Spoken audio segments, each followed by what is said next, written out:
कृष्णा। आप सभी का मेरे चैनल पे बहुत बहुत स्वागत है। Welcome back to my YouTube channel.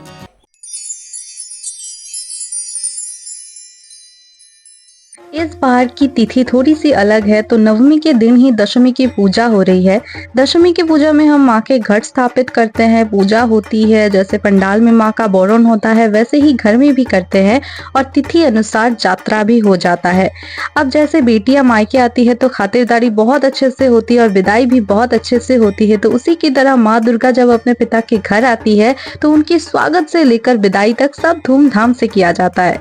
तिथि अनुसार घर में तो पूजा हो गई थी, बट पंडाल में मूर्ति विसर्जन का प्रोग्राम कल का था, इसलिए आज हमने दिन में ही पंडाल घूमने का थोड़ा बहुत प्लान बना लिया, क्योंकि रात में रास्ते बंद हो जाते हैं, रिक्शा नहीं चलता है और मम्मी तो पैदल जा नहीं सकती कहीं भी। तो हम दिन में ही निकल गए और पहले यहाँ के बारवाड़ी मंडप में दर्शन किए, फिर वहाँ के अंदर में ही पूजा का सामान दिखा था तो थोड़ा कुछ वहाँ से ले लिए।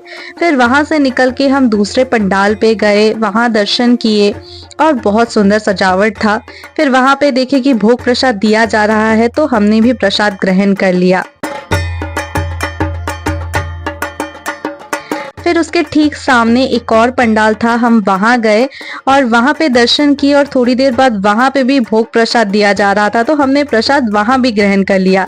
वो क्या है ना, भोग प्रसाद कहीं भी मिल जाए तो हमें बहुत ही अच्छा लगता है और बिना खाए तो आ ही नहीं सकते। तो आगे चलते हुए हमने एक दो और पंडाल के दर्शन कर लिए।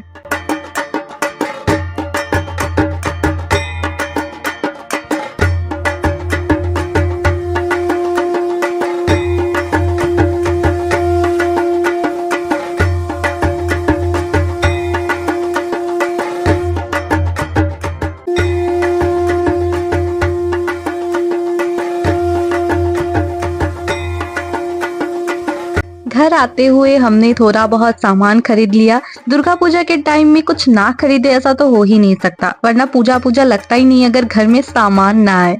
और देख रहे हैं आप मेरा इतना लंबा टीका, ये हर जगह बच्चों ने लगाया है। रात को निकलने का प्लान तो था नहीं, बट लास्ट में मैं और मेरी भांजी निकल गए और साथ में निकली थी भाभी भी, वो कहीं और जाने के लिए निकली थी। तो आज का प्लान बस खाने का ही था हमारा, पर वो भी ज्यादा कुछ नहीं क्योंकि पेट भरा हुआ था। तो पहले आते ही हमने थोड़ा बहुत कुछ सामान देखा खरीदने के लिए, बट कुछ अच्छा मिला नहीं। फिर पंडाल में एंटर करके थोड़ा बहुत फोटो खींचे, फिर हम गए थे मोमो खाने और गर्मा गर्म सूप पी के तो मजा ही आ गया।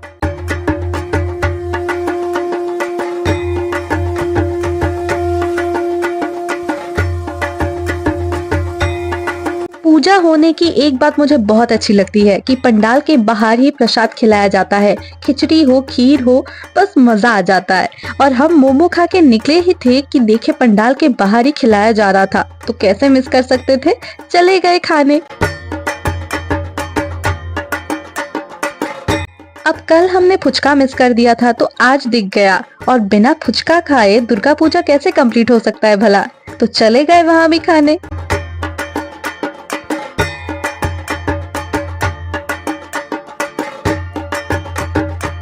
बस भीड़ की मात्रा देखते हुए हम घर आने का सोचे, बहुत ही ज्यादा भीड़ हो चुका था और ये साज सजावट का आज लास्ट डे था, तो हम देखते हुए आ रहे थे।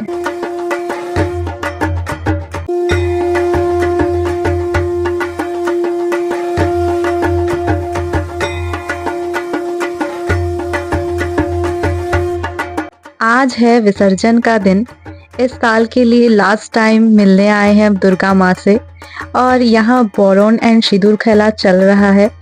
माँ के आने की जितनी खुशी होती है, जाने की बात से उतना ही उदास हो जाते हैं हम, आंसू जैसे निकल ही आता है। ये हर साल होता है, पता तो रहता है कि वो अगले साल फिर आएंगी, बट फिर भी ऐसा लगता है कि वो इतने कम दिनों के लिए क्यों आती है, कुछ दिन और रुक जाती तो। फिर भी चाहे जो हो, मन उदास हो या आंखों में आंसू हो, हंसते हुए ही हमें उनको विदा करना होता है, वरना वो उदास हो जाएंगी। ये जो उनका चेहरा इतना प्यारा है, इतना मासूम है ना, कोई उनकी चेहरे को देखकर उनकी शक्ति का अंदाजा भी नहीं लगा सकता। बस प्रार्थना करती हूँ कि वो अपनी शक्ति हर सच्चे इरादे रखने वाले लोगों को दे, सबका ध्यान रखे, सबको खुश रखे।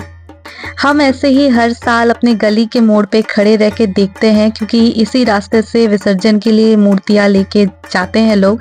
और देखिए कितने धूमधाम से, ज़ोरों शोरों से उनकी विदाई होती है, ताकि अगले साल वो इसी खुशी से वापस आ सके।